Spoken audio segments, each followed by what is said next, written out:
There is one thing almost nobody knows about Julius Caesar. He wasn't the first to want to turn Rome into an empire. He wasn't the richest, the most loved, or even the most brilliant strategist of his time. There were men more powerful than him. Men with larger armies, more gold, and bigger names. Yet, they all ended up dead, exiled, or kneeling before him. Why Caesar and not them? That is exactly what we are going to uncover today. Because the story of Julius Caesar isn't the one you've been told. It's not the tale of the man who came, saw, and conquered. It is the story of someone who was on the verge of amounting to nothing, a man who, in his early years, was just a broke young aristocrat, drowning in so much debt that a single bad year would have wiped him from history forever. A man who was captured by pirates at 25 years old, laughed with them, promised to come back and hang them, and when they let him go, did exactly that. Laugh while you're free. I will come back for every one of you. That anecdote alone tells you everything you need to know about him. Caesar wasn't just ambitious. He was the kind of person who used humiliation as fuel. First century BC Rome was a powder keg, waiting to blow. Technically, it was a republic with its senate, consuls, and laws. But in practice, it was a battlefield for powerful families who had spent decades hoarding private armies, buying votes, and wiping out rivals. The system was so rotten to the core that hardly anyone believed it could be saved. It was in this environment that Caesar was born in 100 BC, into a patrician family with a bloodline tracing back to the gods. But with practically empty pockets, his uncle was Marius, one of Rome's most legendary generals. That connection to Marius nearly cost him his life when Sulla, Marius' political rival, seized control of the city. Sulla ordered Caesar to divorce his wife, Cornelia, the daughter of one of Marius's allies. Divorce Cornelia, and this matter ends here. No. Caesar refused. He was 16 years old. At Caisprazece, he had already decided he wouldn't bend the knee to anyone. Sulla came close to having him executed, and only the intervention of influential friends saved his neck. But Sulla, as the chronicles say, muttered something that would be permanently etched into Rome's memory. In that young man, there are many Mariuses. Caesar fled Rome and joined the army. This is where something shifted in an indescribable way, because it was in the military that Caesar realized he was a born leader, not just in battle, but in the everyday life of a soldier. It was in the way he sat down to eat with his men, memorized their names, and endured the marches and the freezing cold alongside them when he could have easily stayed in a warm tent. His soldiers didn't respect him just for his rank. They followed him because they felt Caesar saw them as human beings, not tools. That was incredibly rare in the Rome of his time. Following Sulla's death, Caesar returned to Rome and started building his political career from the ground up. And when I say from the ground up, I mean it. To buy political favors and throw public spectacles that would win the masses' affection, Caesar racked up debt on a scale that would seem absurd today. It is estimated that at one point, he owed what would be considered a massive fortune, even by modern standards. His main creditor was Crassus, the richest man in Rome, who saw something in Caesar worth funding. You owe more than most men could repay in a lifetime.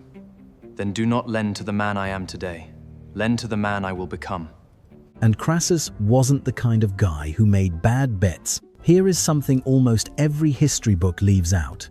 Caesar was a tribune, aedile, praetor, and pontifex maximus. He climbed every rung of the Roman political ladder with a calculated patience that completely contradicts the image of the impulsive conqueror so many have of him. Caesar wasn't impulsive at all. He was the exact opposite. Every move was meticulously planned. Every alliance served a purpose, and every act of public generosity was calculated to shape how the people perceived him. He was, in the most modern sense of the word, a political mastermind with a precision that terrified his rivals. And if you enjoy this kind of history where truth is stranger than fiction, consider subscribing, because that is exactly what this channel is all about. Unfiltered history, no fake fluff, told the way it deserves to be told.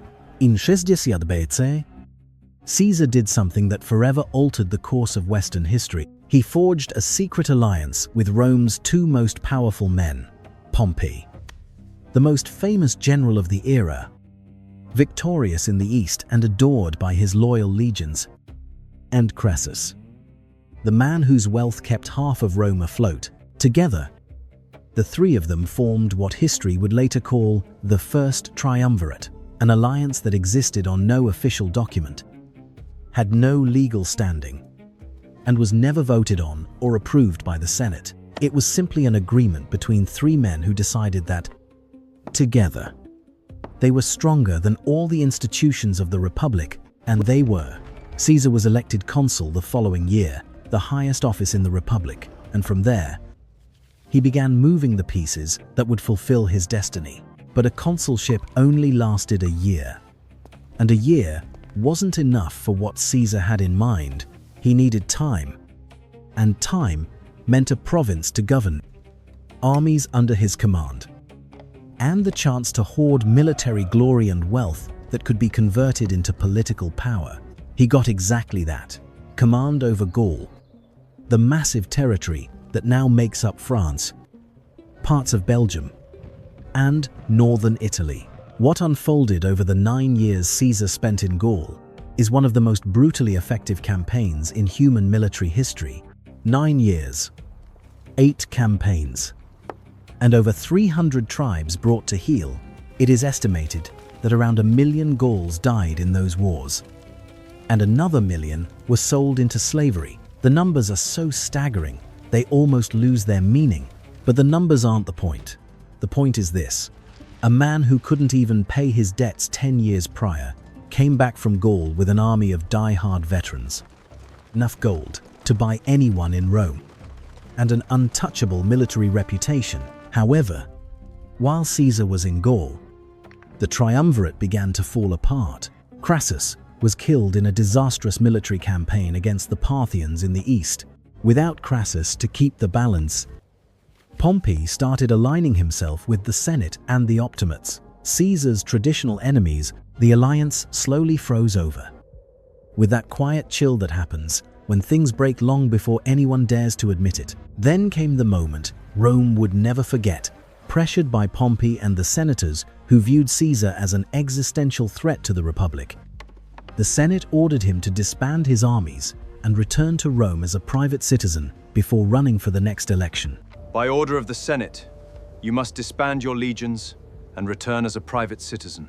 And if I obey, you will... It was the perfect trap. Without his armies or military might, Caesar would be wide open to a political trial that would ruin him. His enemies knew it, and so did Caesar. On January 1st, 49 Caesar stood with a single legion on the banks of a small, almost insignificant river that marked the border between his province and Italy proper. The river was called the Rubicon. Crossing it with an army was illegal. It was a declaration of war against Rome. It was treason. Caesar spent hours deliberating, hours his officers would never forget. The men are waiting. Shall we turn back? No. The die is cast. Then, he uttered a phrase familiar to the Romans, a gambler's saying, "The die is cast," and he crossed the river. What followed was a civil war that rocked the known world. Pompey fled to Greece before Caesar even reached Rome. Italy fell to Caesar in under 60 days, a blazing speed that stunned friends and foes alike. Then Spain, then Greece. In 48 BC, at the Battle of Pharsalus, Caesar crushed Pompey so thoroughly that Rome's most legendary general was forced to flee to Egypt for sanctuary. But in Egypt, the ultimate betrayal was waiting for him. The young pharaoh, Ptolemy's ministers, had Pompey executed to score points with Caesar. When Caesar arrived and was presented with Pompey's severed head, chronicles say he cried, "We thought this gesture would earn your favor." You have misjudged Rome. Whatever stood between us, he once held its highest trust. Pompey was his enemy. Yes, but he had also been his ally, his son-in-law, and a man he had shared years of ambition and power with. Pompey's death wasn't the victory Caesar had hoped for. It was the start of something far more complicated. In Egypt, Caesar met Cleopatra. She was around 21. He was 52. And here is something a lot of people don't know. Cleopatra didn't approach Caesar as a triumphant queen. She was smuggled into the palace, rolled up in a carpet or a sack of cloth, depending on the version, to sneak past her brother's guards who wanted her dead. You crossed a guarded palace hidden inside that cloth? There was no safer road to reach you. That was Caesar's first impression of her. Not a grande entrance, but a woman who had spun desperation into pure brilliance. It must have reminded him of someone he knew very well. Caesar backed Cleopatra, put her back on the throne, and spent months in Egypt while Rome desperately needed him elsewhere. His critics never let him live it down. But Caesar never played by anyone else's schedule. When he finally returned to the Roman world, there were still battles to fight in Africa and Spain against Pompey's sons, who was still holding out. But by 45 BC, the civil war was over.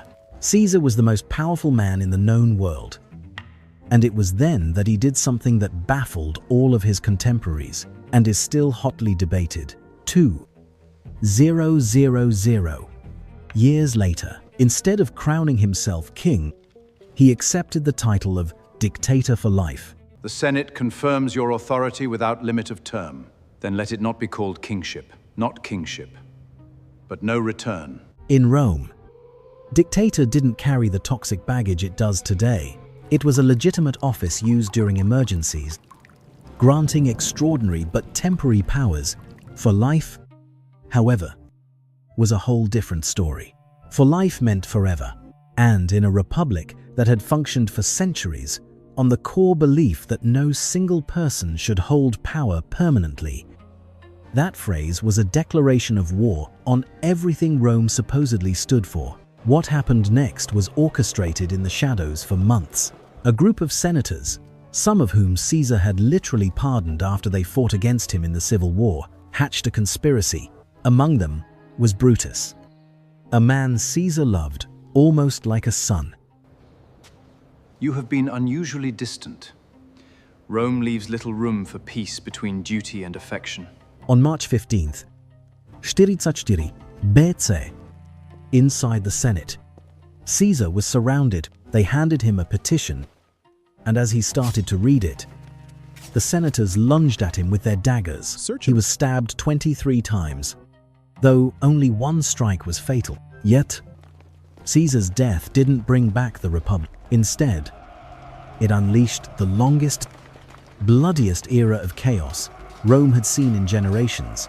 Mark Antony, Octavian, Lepidus, another civil war. Ultimately, it was Octavian, Caesar's adopted nephew and the heir named in his will, who rose from the ashes as Augustus, the first Roman emperor. What Caesar couldn't pull off in life, his heir cemented after his death. Here is the question that haunts me every time I think about this story. Caesar knew he was going to die. Some say he was warned, that a seer told him to beware the Ides of March, that his wife Calpurnia dreamt of blood and begged him to stay home that day. Do not go to the Senate today. If I hide from fear, I surrender before my enemies strike. But he went anyway. Why did he go? Some historians chalk it up to carelessness. Others argue he was the kind of man who refused to show fear, either to his enemies or to himself. But others, the most intriguing ones, suggest Caesar understood something about power that very few people ever grasp. That there are moments in history when your death is worth far more than your life. He had given Rome everything he possibly could while alive. And his legacy, the name Caesar. A title that would still be echoing 2,000 years later, as Kaiser and Tsar could only be immortalized through martyrdom. Whether that is true or not, no one can say for sure, but we do know this. The man who crossed the Rubicon with a single legion, the man who drowned himself in debt to buy the love of the people, the man who spent 9 years in Gaul forging the army that would change the world. That man transformed Rome into something that still hasn't entirely faded 2 millennia later. He didn't build the empire, but without him, the empire wouldn't exist. And for a guy who started out dead, broke, on the run, and inches away from execution, at 16 years old, that's really not bad at all.